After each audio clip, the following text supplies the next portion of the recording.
Varbuse maanteemuusemeid on küll üks, aga sisenedes siia jääb mulje, et tee on nagu üks kuivama jõgi. 2 korda ühele ja samale naljalt ei satu. Seekord kutsub üks neist mind laadale. Tere! No tere! Kas tulite laadale? Ma tulin vaatama, jah, mis teil siin täna siis saada, müüa, osta ja vahetada on. Eks see vanker vist oli vanasti see põhiline lett, kust kõike näha oli ja kõike pakkuma hakati. Jah, just vanker oli see põhiline, siia pandi kõik kaup välja ja kui raha ei olnud, oli nõus ka vahetama. Näiteks minul täna on leivavili otsas. Äkki on teil leivavilja mulle pakkuda? Ma hea meelega vahetaks ka ära vastu. Kus see linnavurlel seda leivavilja nüüd on? Mul ei ole, mis mul on? Tulemasin ja paar pastakat, aga nende vastu te ei taha vist... Ei, nendega meie ei kauple. Õlut armastate? Siis kui tohib, siis armastan. No, vaat sellest tehti õlut.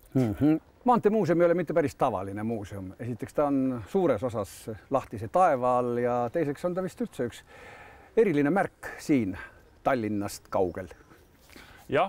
Me asume looduslikult väga kaunis kohas. Me asume endise Tartu-Võru postide ääres. Me asume Varbuse hobupostijaamas, mis on Eesti üks paremini säilinud hobupostijama komplekse.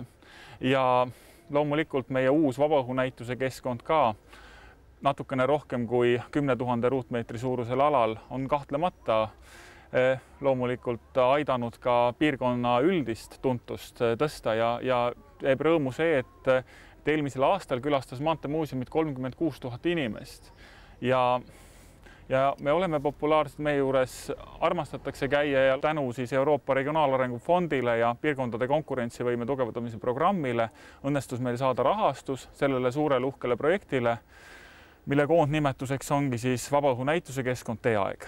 Tohib rahanumbrit ka teada saada või on see saladus? Toetuse maht oli 40 miljonit krooni ja sellest siis 15% lisandus omaosalus, nii et vägagi arvestatav summa. Ja. Mis me siis siin pakume? No põhiliselt ma tahan inimesele näidata, mida vanasti kõrtsis ikka müüdi.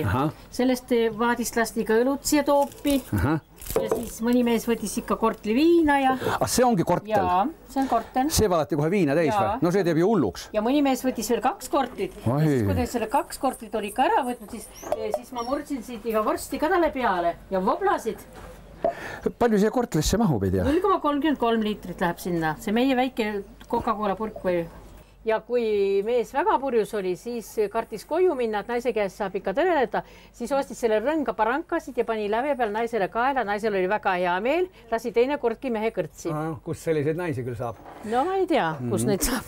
Ja jookidest on teil teekäija, taar, valkla, kõrtsi, taar ja veel üks taar. Mis see taar oli? Millest teda... No see on ikka kali, kodune kali, jah. Ja kalja tehti ikka leivaviljast. Ja see on ka leivast tehtud. Ja, aga pärast seda võis autoga sõita, kui autosid ei olnud. Tal pole ühtegi kraadi sees. Selge.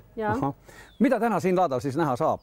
Praegu siit vankrist eemaldumata äkki oskate peast rääkida mulle? 3 laadapilti on meil siin üles pandud. Üks puudutab 19. sajandi lõpu 20. sajandi alguse laata. Järgmine laadapilt on 20. 30. aastat, see on siis Eesti Vabariigi aeg ja viimane on siis Nõukogude aeg, mis erines juba nendest eelnevatest oluliselt, sest siis oli tegemist kooperatiivilaatadega, millel oli hoopis teine suundumus. Uhke postibuss sõitis kord maanteel, külast külla, linnast linna viistadee. Kõikjal postimest, nüüd vaid möödunda ja mälestus on see.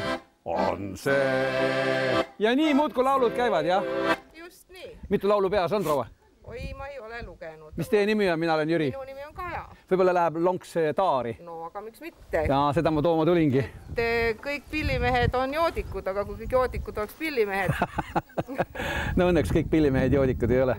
Ilus mees, ilus mees. Ilus muidugi. Lubagi ma ennustan teile. Miks? Ma ennustan teile ilusat tulevikku. Aga kas tulevik ilma ennustamata ei saa ilus olla? Aga teie siis ei tea, selleks valmis olla. Aga te peate alati valmis olema selleks, mis tuleb. Mis see ka maksab? No, pange siia raha käe peale, siis ma räägin. Ja, mind on juba mitu korda niimoodi tõmmatud, aga olgu peale. Nii, see on üks ausõbe raha. Ja, see on ausõbe raha. Nii, ja nüüd tuleb tulevik. Ja, täna õhtul näen teil ilusaid naisi ümber. Neid oli eile õhtu ka? Täna õhtu on eriline. Te olete lõbusad kõik, tantsite ja laulate. Eile oli ka, aga ega midagi sellest ei sündinud. Ja, aga täna on eriline õhtu, ma ütlen. Ja see jääb kauaks teile meelde, väga kauaks jääb meelde. Ja, mulle tundub, et mul jääb väga kauaks meelde, et see raha siit kuidagi väga kähku ära kadus, aga see vist on teie ameti komme. No olgu peale, raha on läinud, aga laat läheb edasi. Tere, proua! Tervist! Vabandage, tuleb vist seltsimees öelda, jah, andke andeks, ja ma olen teisest ajast.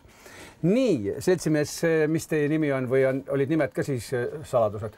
Ei, nimed ei olnud saladused, absoluutselt ei olnud. Hilda on minu nimi. Hilda? Ma võtaks ühe õnneloosi ka, kui tohib. Ühe õnneloosi, palun. Ja. Palun, jaa. Nõnda. Nii. No nüüd jääb natukene puudu, aga ma võtan siis hästi väikse loosi. No teeme nii, et siis on hästi väike, hästi väike. Võib sobrada ka? Jaa, võib sobrada. Sobrasin. 265. 265, see kõlab väga hästi, seda ma oskasin. Jaa, seda ma arvasingi. Mina oleks väga kade. Mis sealt võis tulla nüüd siis? Nii. Väga eriline ümbrik, väga erilised. Ära sa ütle kohe terve ümbriku sai. Terve ümbrik ja Varbuse postijaam. 150, mitte lihtsalt, vaid 150. Ja. See on väga eriline. Selle ümbrikuga ma saadan teile ükskord kirja. Ma jään ootama. Tulevikust, minevikku. Aitäh, Hilda!